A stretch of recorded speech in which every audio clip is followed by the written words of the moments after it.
life being so much. And I do think when we talk about people and their pillars, right? One is always family, friends, kind of like form, occupation, right? Recreation.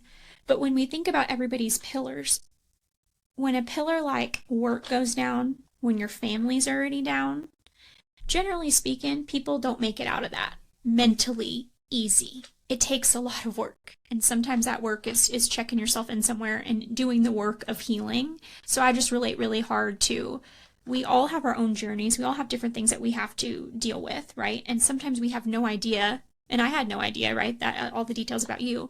But at the time, too, coworkers had no idea what I was dealing with, or that my 14-month-old, all at the same time, was being diagnosed with a rare heart condition. So the amount of stress that you're under, you do tend to lash out at people. And who's closer to you than people you have to see every day, which is unfortunately coworkers. So I resonate with, I'm embarrassed of that time in my life, but also I have to look back on it, and I want you to look back on it and give yourself grace of, like, you were a human going through things.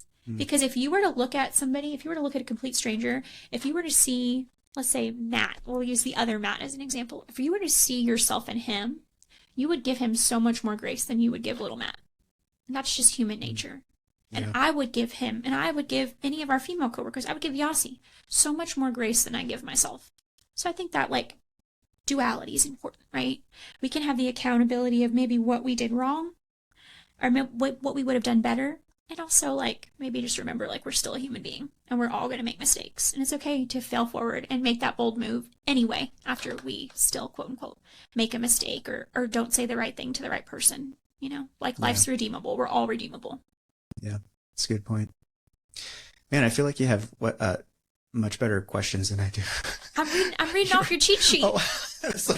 They're your questions, dog. So I mean, to be honest, like, I asked AI to create for me some questions. So no wonder you're like, oh, those are good. Well, what I did is I put together, there was 3 questions. I was like, oh, I kind of like, let me just think about how I could say that together. And that's what. Yeah, no, that's great, because like I was spending more time focusing on getting all of this set up, just because, you know, again, first podcast, and like getting all the technical stuff up. Everything. Yeah. So that's, I'll have to like read these more ahead of time. Yeah, because that was a good question that you asked.